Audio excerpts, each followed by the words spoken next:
Okay, Facebook, I think we are live. We are live, we are live, we are live.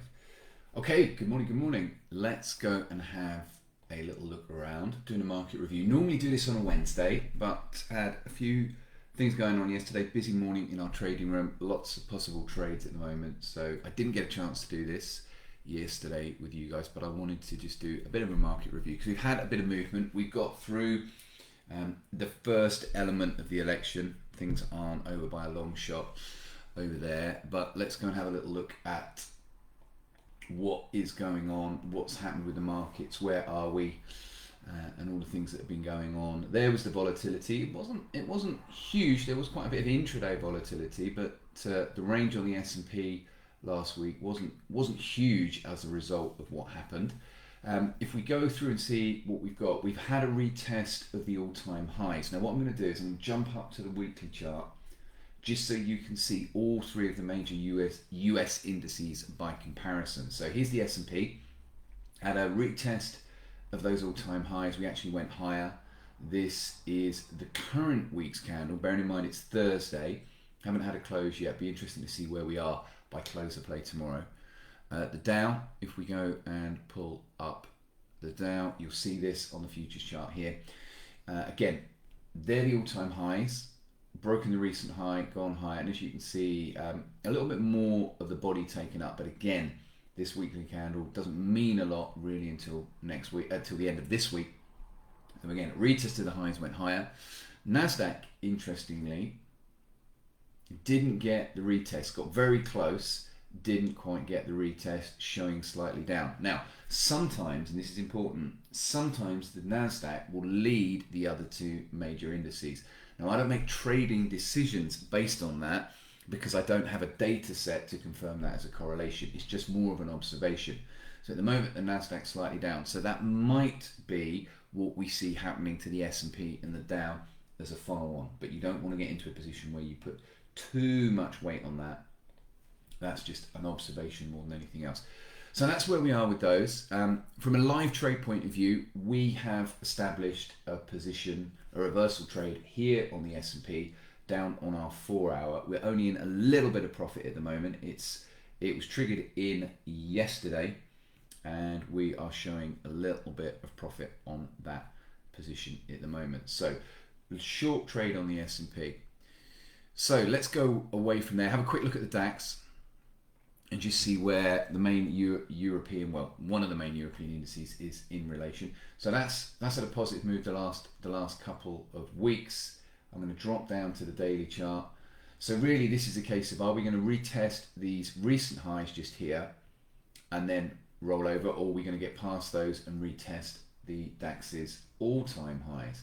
So on the daily, you can see there, we're just coming into that level. So I'm going to keep an eye on that, whether we're going to get a reaction. Maybe we'll get a reaction there, a little bit of a pullback, and we'll go again, or we'll start to roll over. So this sideways move has kept us out of anything on this trade around this level here. So on this market, I should say, it's kept us out of any trades on this market. But a retest of those highs would give us a potential reversal if it then met our reversal strategy criteria after that. So DAX a little bit behind the other two indices, the three indices from the States. Okay, gold and silver, let's just have a little look. Gold, see this when it pops up. Gold sideways, very close. We had one of our pullback trades set up at this point here. So you can see that there. So gold's been sideways. Some of our guys didn't take this because of the sideways nature. The more aggressive traders were happy to take this pullback trade that's set up right at this point here. Took a bit of heat, then we had this big downward day here, didn't quite reach target. Yes, price got down to the lows, but spread would have kept us out of that one. So some of the guys are holding on to this one, looking for a clean test of these lows, and then they'll be out of that. In terms of where gold is, if we go and have a little look at the weekly chart here for me, it is about these recent lows. This weekly candle could give us a clear close below the 21 moving average. If that happened and we took those lows out, I would then be looking potentially for a retest down at the 50. If the main indices fall, again, remember, the correlation between gold and the main indices isn't always immediate. It doesn't simply mean if the indices were to fall from where they are, that you would immediately see gold or silver head back in the other direction. So it may be that if we break those lows, the indices fall, we get an initial similar move on gold, and we get a retest of this weekly 50 that you can see down here. But yeah, keeping an eye on where gold's close is basically tomorrow night. It's all a lot of it's about where these weekly candles are going to be.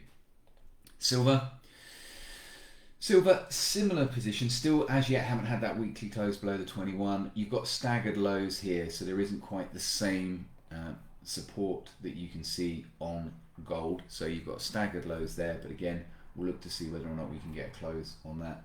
If I go up to the daily chart, yeah, this is daily chart, you can see, again, sideways, no real clear move, clear setup here. So yeah, it's very sideways, very indecisive at the moment on silver. Let's go and have a little look at euro.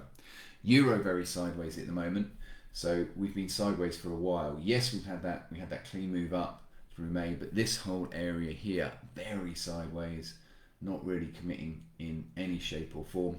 Really, for me to have any real bullish view on euro to the medium term, I need to see price get clearly above the 1.2 mark. You can see already the next area or zone of resistance, which is up. I'll show you the weekly chart, which is up here around the 1.25 mark. You can see it's drawn in as a bit of a zone.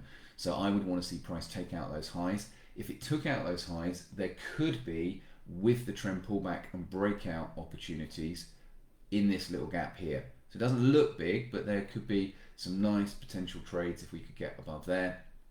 In terms of downside, there isn't really a lot until I'd be below the weekly 50. There's the daily 200, so in and around this area here. So that wouldn't really offer anything until we were above this area here, potentially with the trend trades there. We can get rid of that trend line.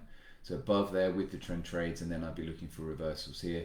And in this case, I would want price, again, this is really a bit no man's land for me here. I would want to be below this area here before I'd look for short trades. So this gap here, as swing traders, and this is important, I'm referring to this from the point of view of a swing trader, this area here really is not offering me, based on the way that I swing trade, a lot of opportunity. But you'll probably see the price is reacting to these levels. So as an intraday swing or day trader that's working off lower time frames, this area here could actually be offering plenty of opportunity for you. All right, so we will look at a broader perspective across more markets rather than swing trade these smaller moves. We will take a broader set of markets, 30 to 40 markets, but look for price to reach clearer levels. Some swing traders will work on less markets, but will trade setups that work off a smaller range, so potentially trading in here and here. And neither's wrong or right, but what's important is however you do trade it, you have a system to do it. Yeah, so for me, Euro's a little bit no man's land at the moment. We'll have a little look at pound US dollar, and then we'll go to a couple of pairs that are setting up for us. Pound US dollar, for me here, looking for price to get up towards these previous highs. These previous highs here, if I jump up to the weekly chart, you can see here, these previous highs give you a nice area of resistance for a possible reversal. There could, and I repeat, could be a with the trend move here. We could have a pullback here in and around this level. We do have a new high, so we could have a pullback and a possible trade, but I would want him to be getting out of that trade if we get up to that level. That hasn't happened as yet, but this is sideways, but there is a little bit more upward momentum on pound US dollar than there is euro US dollar. So there could be a pullback opportunity there for us in the next couple of days. In terms of other trades, we were closely watching US dollar CAD for reversal. We came in to the level that we predetermined. I've spoken about this on previous commentaries. If I look at the 4 hour, we didn't quite get our setup, but it could come today. So we're looking for a setup in this area here, price to pull back into this zone and for us to get a long trade in here. So we've bounced off the resistance. Some of our guys, one of our guys in our trading room, he has a strategy where he gets in almost in two ways. He gets in aggressively at the support level, and then we'll look to trade the similar setup that we do. Me personally, I don't get in at the level. I look for price to move and then pull back, and then I'll look for a setup in that area there. So at the moment that hasn't quite happened, but that could happen today. So all my orders are ready and set up on US dollar CAD. I have had a setup on US dollar Singapore. So that came in overnight. You can see that there, went into a bit of profit, and it's just not really doing anything at the moment. But I'm long US dollar Singapore at the moment, and I'm looking for price initially to get up to this area here, which is the 2-to-1 area, and then I'll look to try and run it up towards these previous highs. So it's all about the reversals at the moment, and that's because we've had certain markets come in to certain levels, but we could have some possible with the trend trades as well on that example I showed you with pound. So that's about it. Other than that, we had a nice winner on oil at the end of last week. A nice 2-to-1 winner, 5% winner on oil. So at the moment, yeah, we're ticking over with swing trades, quite a bit going on, and as you can see, a few possible trades as well.